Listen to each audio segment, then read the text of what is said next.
Hello friends, एक important news है IPS Sanjeev Bhatt के बारे में। और अब इनको जो है 1996 में जो ड्रग प्लांटिंग का केस था, तो उस केस में इनको जो है अब सज़ा मिल चुकी है और कन्विक्ट हो चुके हैं। पहले तो आरोप था ना इनके ऊपर। वैसे तो सजाओं का जो मतलब लिस्ट है वो काफ़ी ज़्यादा है, क्योंकि गुजरात राइट से लेकर के जामनगर में जो राइट्स हुआ था, उसमें किस तरीके से इन्होंने अपनी भूमिका निभाई थी और किस तरीके से अपने पावर का मिसयूज़ करते थे। सेंट्रल गवर्नमेंट उस टाइम पे जो कांग्रेस गवर्नमेंट थी उसके साथ मिलकर के किस तरह से जो गुजरात दंगा हुआ था उसमें जो हमारे अभी प्रधानमंत्री मोदी यानी कि उस टाइम के जो सीएम थे, उनको किस तरीके से जो है इन्होंने बदनाम करने की कोशिश की थी अपने ग्रुप मेंबर के साथ मिलकर के। मैं ग्रुप मेंबर बोल रही हूँ क्योंकि इनके ग्रुप में एक और आईपीएस ऑफिसर और एक और जर्नलिस्ट एक्टिविस्ट जो है वो शामिल है, जिनका नाम आपने सुना होगा। फिलहाल हम बात करते हैं गुजरात कोर्ट ने इन्हें ड्रग जो इन्होंने सीज किया था 1996 में, उसी केस में खुद फंस गया। मतलब समझिए क्या मामला है। देखो एक्चुअली में क्या ना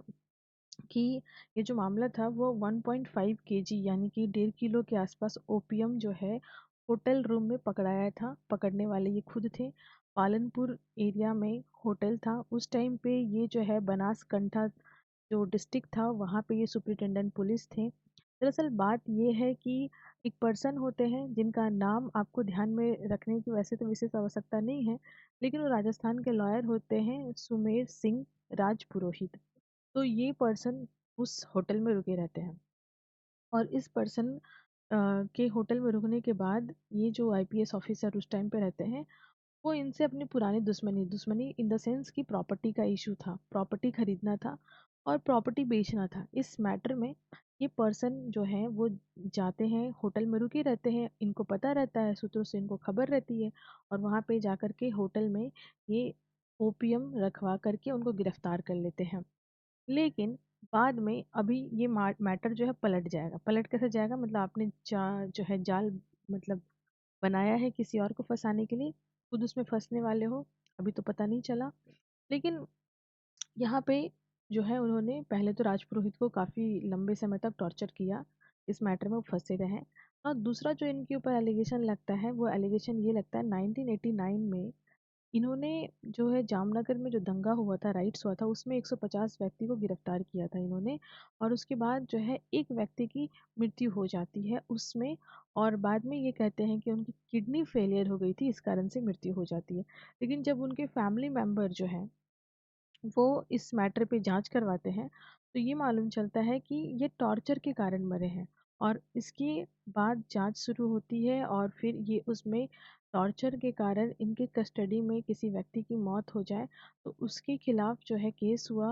लाइफ सेंटेंस इनको मिला है। तो आपको याद रखना है कि ये भी एक इम्पॉर्टेंट चीज़ है कि पहले से ही ये जेल की हवा खा रहे थे। नाउ अब मैटर कुछ और है। मैटर ये है कि मैंने सजा के ऊपर सजा फिर हो रही है। तो अब देखो, एक और चीज़ आपको ध्यान में रखना है। बाद में जो मैं बताई आपकी जो राजपुरोहित थे, सुमेर सिंह राजपुरोहित, बाद में ना राजस्थान की पुलिस ही पलट गई। राजस्थान की पुलिस बोले कि भाई साहब वो ना एक्चुअली ड्रग व्रग था नहीं, बाद में प्लांटिंग की गई थी, प्लानिंग की गई थी, पकड़ा गया था। और तो जब फिर इसकी इस साजिश के कार्यकर्ता मुख्य आरोपी कौन है, तो इनका नाम सामने आया और यही केस अभी जो है हमारे सामने है। कि अब जो है बिल्कुल क्लियर है कोर्ट के सामने कि इस मैटर में यही व्यक्ति इन्वॉल्व थे, इन्होंने ही सारी प्लानिंग की थी फंसाने के लिए। तो ये ओपियम इनके पास कहाँ से आया और ये अपने पावर का दुरुपयोग करके इन्होंने लोगों को फंसाने की कोशिश की है। तो उसके बिहाफ में इनको जो कठोर से कठोर सजा मिली है। जो एनडीपीएस एक्ट 1996 के तहत इनको मतलब जो सुप्रीम सजा होती है, मैक्सिमम सजा जो होती है वो इनको मिली है। अब एक बात बता देते हैं आपको। जब गुजरात दंगा हुआ था उस टाइम पे इस पर्सन ने झूठे आरोप लगाए थे और कहा था कि जो प्रधानमंत्री आई मीन टू से कि जो उस टाइम पे सीएम थे नरेंद्र मोदी, उन्होंने मीटिंग बुलाई थी। और 2002 में जब दंगा हुआ था तो उस मीटिंग में उन्होंने पुलिस को कमांड किया था कि जितने भी हिंदूज कम्युनिटी के लोग हैं उनके ऊपर जो है उतना एक्शन नहीं करना, वो अपना गुस्सा निकाल रहे हैं मुस्लिम कम्युनिटी के ऊपर। तो ये एंटी मुस्लिम दंगा एक तरह से आप समझिए। और ये बात उन्होंने पुलिस पर्सनल को कही थी मीटिंग में, ऐसा इन्होंने कहा था। और इसके लिए इन्होंने एफिडेविट दिया था सुप्रीम कोर्ट के अंदर। बाद में जब जांच हुई, एसआईटी बनी, तो मालूम चला कि ये बंदा तो उस मीटिंग में था ही नहीं। और तो और सुनिए, इनके साथ इनके महान जो कार्यकर्ता हैं वो 3 यहाँ पे आपको दिखाई दे रहे हैं। एक तो तीस्ता सितलवाड़, आप सभी जानते होंगे कि ये कितनी बड़ी जो है झूठी एक्टिविस्ट कह सकते हैं, जिन्होंने इतना प्रोपेगेंडा बनाया मोदी जी के खिलाफ, आई कैन से। और इतने लिखे आर्टिकल्स, इतना झूठा झूठा केस लगवाया, पुराने पुराने मैटर पे जाके एफआईआर करवाया। 2022 में सुप्रीम कोर्ट ने इन्हें कहा, आपने जो कब्र खोद करके जो आप मैटर निकाले हो, ये आपने सही नहीं किया है। क्यों? अब ये ऐसा कोर्ट ने इसलिए कहा था इनको क्योंकि इनको हुई थी इसकी मैटर में सजा।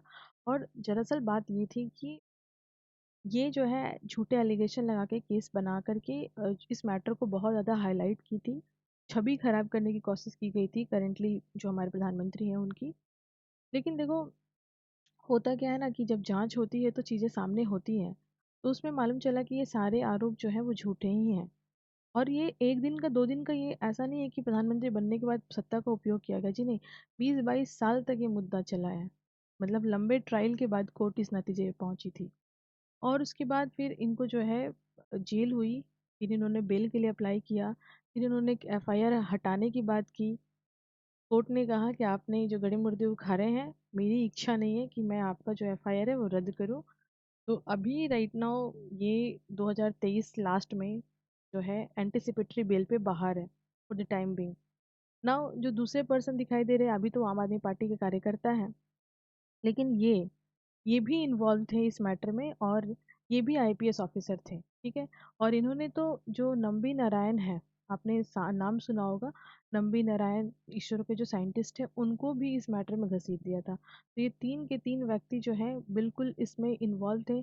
एक बार घटना चक्र पे नज़र डाल लेते हैं कि क्या कुछ हुआ था उस टाइम पे। देखो, 27 फरवरी 2022 को, 2002 को जो है गोधरा स्टेशन पे ट्रेन को जलाया गया था, साबरमती ट्रेन। जो S6 है, कोच में आग लगाई गई थी।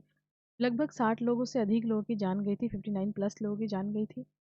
उसके बाद 28 फरवरी को, अगले ही दिन, गुजरात में कई इलाकों में दंगा भड़क जाते, 1200 से अधिक लोगों की जान जाती है। 3 मार्च 2002 में गोदा ट्रेन जलाने के मामले में कई लोगों की गिरफ्तारी होती है, और उसमें पोटा एक्ट लगाया जाता है, जो कि आतंकवादी विरोधी एक्टिविटीज़ के लिए कड़े कानून थे।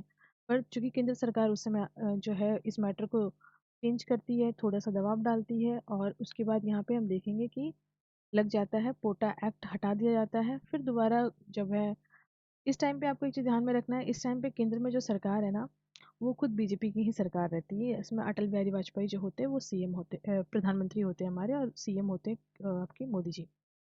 उसके बाद देखो, यहाँ पे क्या हो रहा है कि 2003 में फिर ये जीत के आते हैं, तो फिर इन्होंने पोटा एक्ट लगा दिया। मतलब कड़े सख्त रवैये अपनाए गए थे गवर्नमेंट के द्वारा। फिर इसके बाद धीरे धीरे डेवलपमेंट होता है। इस तरह से 2005 में यूसी बनर्जी समिति बनती है, जिन्होंने अपना रिपोर्ट दिया, और रिपोर्ट में ये बताया कि जो गोधरा कांड हुआ था वो एक दुर्घटना थी। लेकिन बाद में जो गुजरात उच्च न्यायालय थी, उन्होंने कहा कि जो बनर्जी कमेटी बनी है वो तो अवैध है। वो अवैध इस मैटर से है क्योंकि इससे पहले नानावती साह जो आयोग है वो इस मामले से जुड़ी हुई जांच कर रही है, और उन्होंने अपनी रिपोर्ट दी नहीं है। तो एक कमेटी अपने रिपोर्ट दी नहीं है, दूसरी कमेटी बनाना ही अवैध है। उन्होंने 2008 में अपनी रिपोर्ट दी, और उसके बाद कहा कि देखो, ऐसा है कि ये जो मामला है, ये पूरी तरह से पूर्व नियोजित षड्यंत्र है। तो जो है 2008 में सितंबर महीने में इन्होंने अपनी रिपोर्ट सौंपी थी। उसके बाद हम देखेंगे कि बाद में फिर 31 जो लोग होते हैं उनको दोषी पाया जाता है, जबकि 63 अन्य होते हैं, उनको जो जेल में पकड़ा रहता है उनको बरी कर दिया जाता है। और 2011 में गोधरा कांड के अंदर हम देखते हैं 11 लोगों को फांसी और 20 लोगों को उम्र कैद की सजा होती है। This is all about the news. Thank you, thanks for watching.